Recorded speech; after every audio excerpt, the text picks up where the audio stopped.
comprends pas. Franchement, je ne comprends pas. En tout cas, pour le cas des ex-musulmans, tout ça et tout, je comprends pas pourquoi. Parce que, en fait, ils ont de l'esprit critique, la rationalité, la logique de l'esprit critique. Quand c'est des idéologies obscurantisme, ben voilà, l'islam et tout, tralala. Mais quand c'est l'extrême droite, angle mort. Angle mort. Ça veut dire que ils vont dénoncer des aspects critiques de l'islam, qui est une secte, hein. Mais ils ne voient pas les mêmes patterns en commun un peu entre l'extrême droite et l'islam. Je comprends pas pourquoi ils veulent plaire à des gens qui les aimeront jamais. Moi, je ne comprends pas. Parce que moi, j'ai vu... c'est là, ça paye pas. Franchement, les gens d'ex-musulmans, franchement, vaut mieux être seul que mal accompagné, hein. Moi, j'ai vu... c'était un identitaire qui voulait réémigrer vers Majid Oukasha. Alors que le mec, c'est le premier apostat français, et en plus, qui se montrait à visage découvert, non, tout ça et tout. Ça veut dire que, en gros, il se met en danger pour la France. En remerciement, on lui dit vas-y, on va être réémigré, toi et tes frères. Merci pour les travaux, Majid, mais vas-y, dégage, va rejoindre tes frères. Le niveau d'ingratitude de ces gens-là.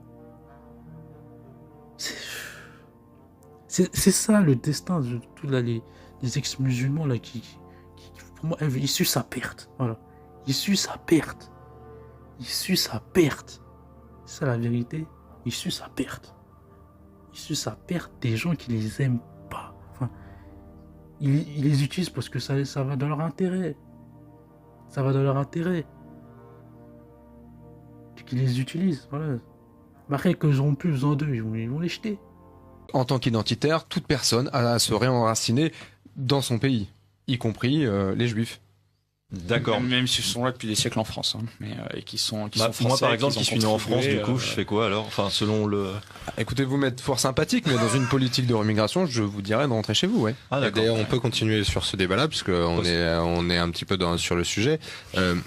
Qu'est-ce qui distingue ce qui doit être réémigré de ce qui ne le doit pas? Est-ce que toutes les populations d'origine étrangère, comptant immigrés, descendants d'immigrés de racines proches, doivent rentrer au pays ou non? Pierre Lartier.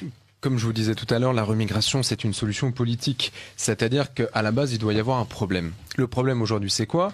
C'est une présence massive d'une immigration extra-européenne, principalement musulmane.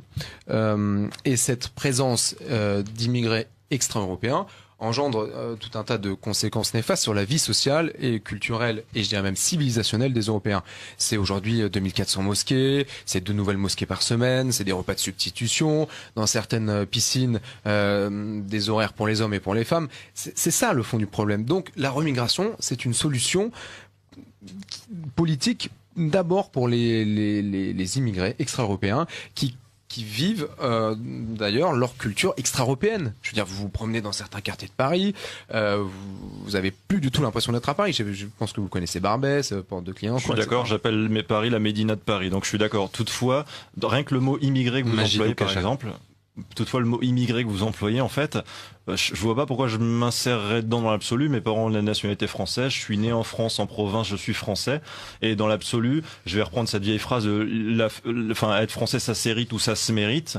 Je vois pas je n'ai pas d'histoire particulière avec le pays d'origine d'ancêtre que j'ai, l'Algérie, et je ne me sens pas une fraternité avec ce peuple. Mon peuple, pour moi, c'est la France. Je défends les Français et la France avec ce livre qui me coûte beaucoup, effectivement, parce que c'est un livre très dangereux à écrire. Je le fais vraiment par devoir, et dans l'absolu, je trouverais pas ça très sympa, effectivement, qu'on me fasse partir.